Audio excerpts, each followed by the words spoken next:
Hola, saludos. Me llamo Timo Dosch y soy un periodista alemán que he trabajado aquí en México como periodista freelance, tanto como en Alemania, y agradezco la invitación a participar en su programa, en el cual pues vamos a tocar el tema de la migración aquí en México, o sea, la migración por Centroamérica, México y que va a Estados Unidos, y al mismo tiempo también la migración africana hacia Europa.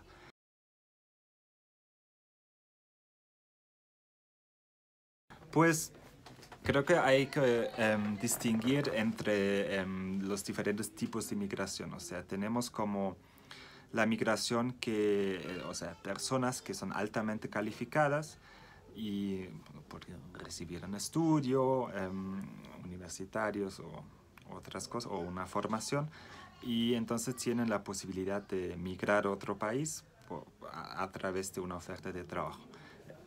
Eso le llamamos como migración legal, para quedar un poco en esas categorías como que se están imponiendo los estados-naciones.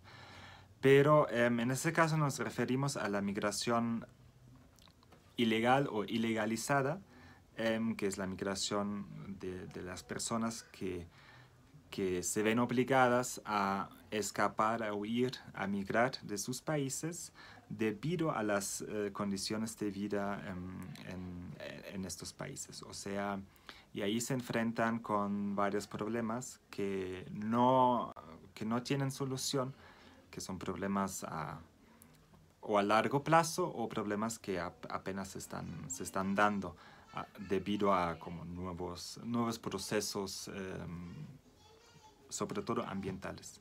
Em, Esas personas pues se ven confrontados pues con situaciones de alta violencia, o sea, los mejores ejemplos, o sea, bueno, los mejores entre comillas, obviamente, estos ejemplos son el del llamado Triángulo del Norte, o sea, los países Guatemala, El Salvador, Honduras, que son los países con una tasa de homicidio, con las tasas de homicidio más alta en el mundo, y en países donde oficialmente no hay una guerra. O sea, dejamos un poco al lado Siria, Irak, Afganistán.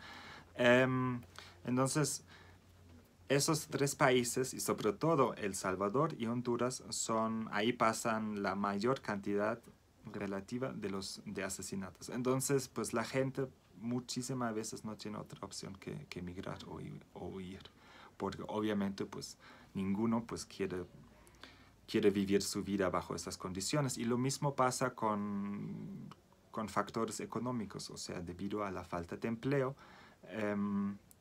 mucha gente pues no quiere, pero se ve obligado a migrar, a, a irse. En este caso, si seguimos en el caso centroamericano, pero también si vemos el caso mexicano, sobre todo después del Telecán, que entró en vigor en el 94, vemos una migración masiva de mexicanos, sobre todo del campo. Los primeros años fueron 2.000 mexicanos que migraron hacia el norte, hacia el Gabacho, en búsqueda de una fuente de trabajo, de un ingreso, para enviar ahí las remesas a sus familias, a sus comunidades, para apoyarles de esta manera. Em, un tercer factor, y es como algo relativamente nuevo, que es el cambio climático, o mejor dicho, la crisis ambiental. Porque a través del sistema capitalista pues se está dando como una destrucción masiva del medio ambiente que, eh, que dificulta más y cada vez más la sobrevivencia de la misma gente. O sea, hablamos no solamente por ejemplo, de islas en el mar Atlántico, en el mar Pacífico, donde pues el nivel de mar está subiendo cada vez más, sino pues también hablamos de que hay regiones, por ejemplo en África, donde ya no cae agua, donde pues hay plagas de insectos, cosas que sí tienen como, cosas que se ven como acelerados por ese cambio climático y pues sobre todo pues en ese sentido por el sistema capitalista y su modo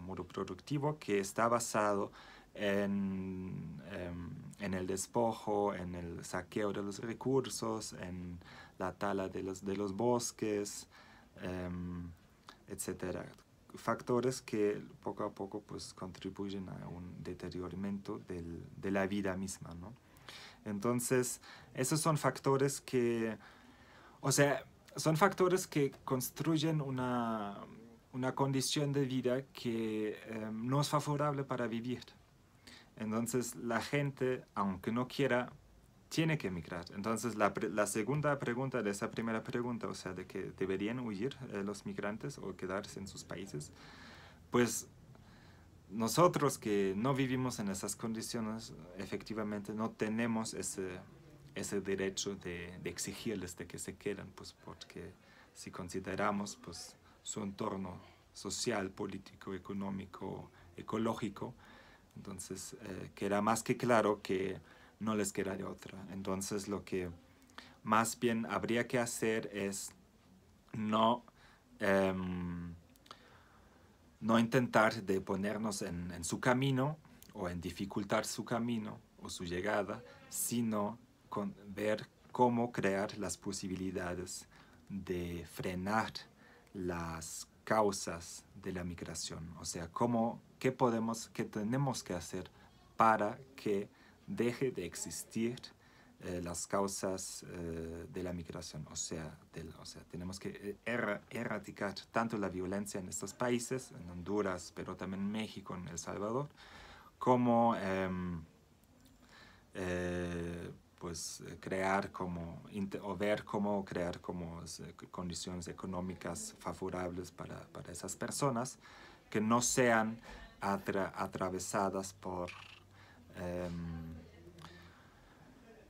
el saqueo y por la explotación de actores económicos transnacionales que provienen de Estados Unidos o de Europa.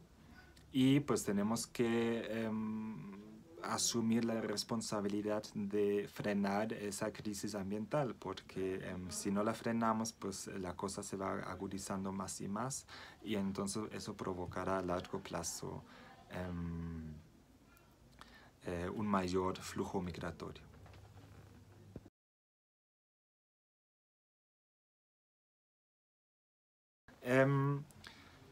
Bueno, tampoco, o sea, no se puede generalizar porque, pues, porque en el mundo el Estados Unidos no es el objetivo principal, ¿no? Pero sí visto desde las Américas, la gente, pues, por obvias razones quieren migrar hacia Estados Unidos porque ahí encuentran una vida más estable, más segura, más con posibilidades de ingresos mayores a los que tienen ahí en sus países, sea en Colombia, Venezuela, Guatemala o incluso México. Entonces es como no solamente la promesa de una vida mejor, y es sumamente válido de que migran a Estados Unidos en búsqueda de una mejor vida.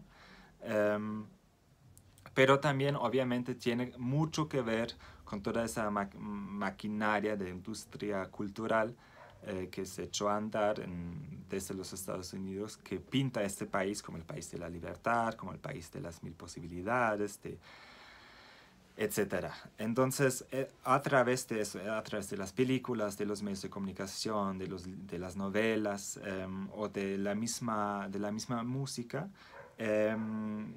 poco a poco se está transmitiendo una idea que se materializa en las cabezas de las personas, entonces, y que hace que piensa que migrando hacia Estados Unidos, pues ahí de por sí es casi algo seguro que van a encontrar una vida mejor.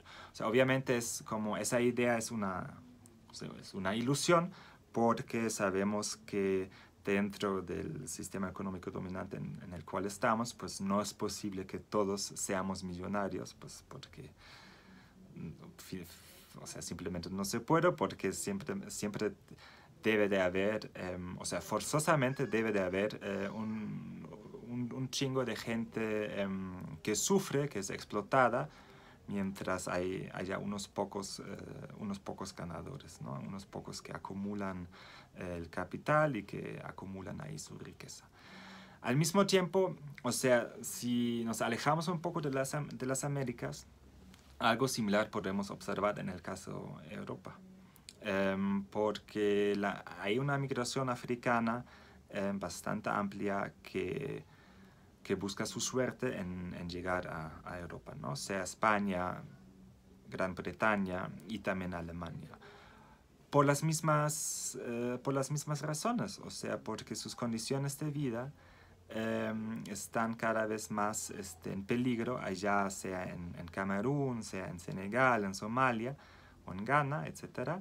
Y entonces pues se van a Alemania en búsqueda pues, de una mejor vida, pues porque allá no hay guerra, allá el cambio climático no afecta tanto y porque creen que será posible encontrar un trabajo que les permite pues, sobrevivir y además pues, enviar las remesas a sus respectivos países.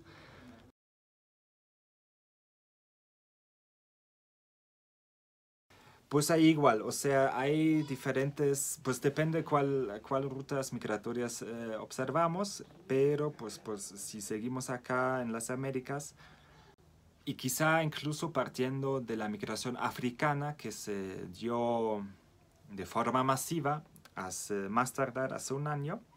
Entonces son personas que desde Camerún, desde el Congo, desde Ghana, lograron tomar un avión para llegar a Brasil y a Ecuador, los únicos países latinoamericanos que no les exigen una visa, sino pues pueden entrar ahí como turistas. Entonces de ahí empezaron su ruta hacia el norte. Atravesaron Colombia y ahí ya viene una de las partes más peligrosas, porque para llegar a Panamá, pues tienen que cruzar, tienen que meterse a la selva ahí. Es una selva eh, donde reina la naturaleza, por un lado, o sea, los animales salvajes, la dificultad pues, de moverse en un ámbito que no es apto para el ser humano. Y también pues están ahí grupos criminales, sean paramilitares o sea el mismo crimen organizado, que abusa, que secuestra, que ataca a esos migrantes. Cuando yo hablé con unos migrantes africanos, los conocí en Tapachula, en un campamento de refugiados afuera de la estación migratoria. Ellos me narraron su ruta y nombraron esa parte la más cañona, la más peligrosa. O sea, me dijeron literalmente, dejamos ahí muchos cuerpos africanos, sobre todo por los animales salvajes y por el crimen organizado. Y entonces, dejan esa parte atrás, emprenden su camino más hacia el norte. Si tienen suerte, llegan a México, logran dejar atrás ese muro que no es muro, pero es un muro, o sea, me refiero a la militarización del suroeste mexicano, una militarización que empezó bajo Calderón con el Plan Mérida, que se fortaleció bajo Peña Nieto y ahora bajo López Obrador llegó a su punto máximo, o sea, con el envío de 10.000 soldados de la Guardia Nacional hacia el sur para impedir el flujo migratorio ilegalizado. Entonces, si logran dejar atrás todo eso, pues está ahí México. Y México, para los migrantes que entran irregularmente al país, este país es un desastre, es un infierno terrible, porque están tomando las rutas donde están sumamente expuestas, sumamente vulnerables ante los ataques, ante los abusos tanto del crimen organizado, pero también y sobre todo de los mismos funcionarios del Estado mexicano. O sea, me refiero a agentes de la migración, a policías, a la misma Guardia Nacional, bueno, ¿no? Un sinfín de actores involucrados en el abuso de los migrantes, y para ellos es un negocio donde sale un dineral cada año. Cifras exactas o sea, cifras oficiales ni siquiera pues no existen. No existe un registro ni siquiera de cuántos migrantes secuestrados hay cada año en México.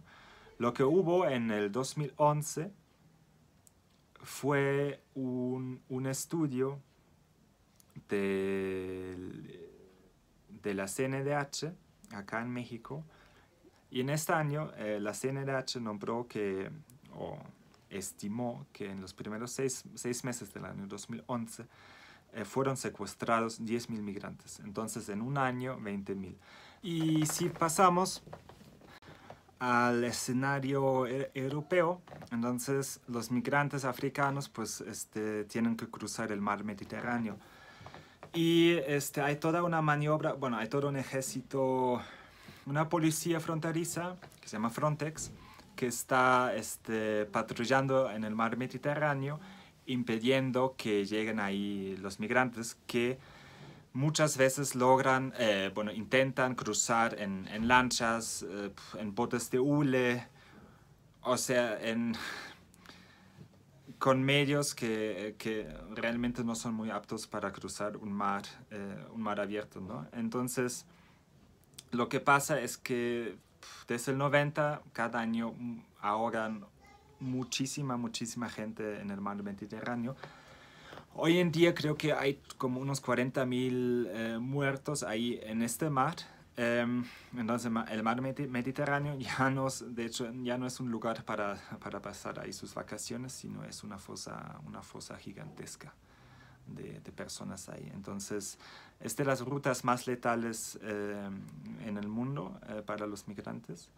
Y lo que están haciendo los países europeos es como dificultar cada vez más el cruce, y lo están haciendo no solamente a través de la militarización de las zonas, sino también en remover las fronteras mismas. O sea, hay un proceso, y del mismo podemos observar aquí en México y Centroamérica, que Europa está como convenciendo a los países africanos de instalar como puntos de control, puntos de fronterizos en tierra africana, que entonces ya en tierra africana, sea en Marruecos, sea en Libia o en Tunisia, ya están como intentando de detener a los migrantes que marchan hacia el norte, ¿no? Entonces es como un cambio de los regímenes migratorios sumamente, o sea, que está modificando pues el mundo, ¿no? Y también está modificando la soberanía de los estados africanos, cosa que también está haciendo o ha hecho pues Donald Trump, el presidente estadounidense, cuando hace un año pues logró convencer a México, logró convencer a Guatemala, Honduras, El Salvador, de impulsar como nuevas reformas migratorias que pues sí están como dificultando y casi impidiendo la migración.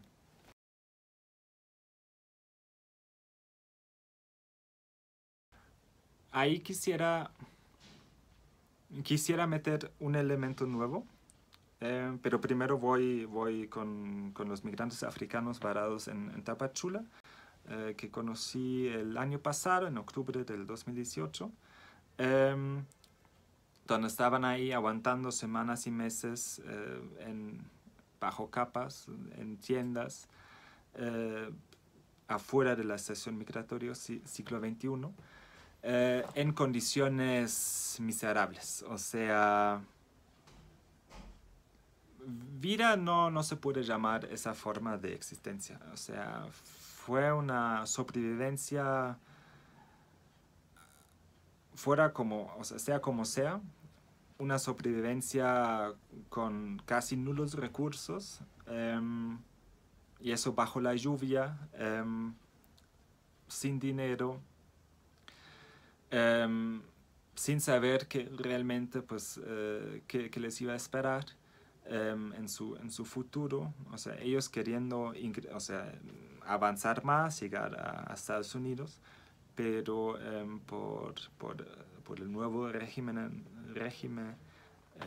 por el nuevo, por las nuevas políticas migratorias, pues no, ya no se puede, ya no tienen como una forma legal, por lo menos, de llegar hacia el norte de México, o más bien entrar a Estados Unidos. Entonces, entonces, pues estaban ahí aguantando los niños con gente enferma, o sea, con desesperación. O sea, estaban sumamente desesperados y fue bastante triste. O sea, creo que si uno tiene pues un corazón pues y ve eso, pues uno se pone triste, ¿no? Y es como ya es, es pura impotencia ahí. Bueno, y el otro elemento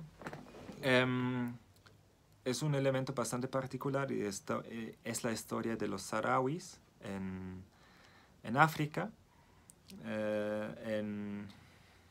entre Argelia y Marruecos. Son 180.000 personas que viven en campos de refugiados desde hace 40 años, porque fueron de alguna manera traicionados por las Naciones Unidas cuando había una guerra entre el Movimiento de Liberación Polisario y el gobierno marroquí, en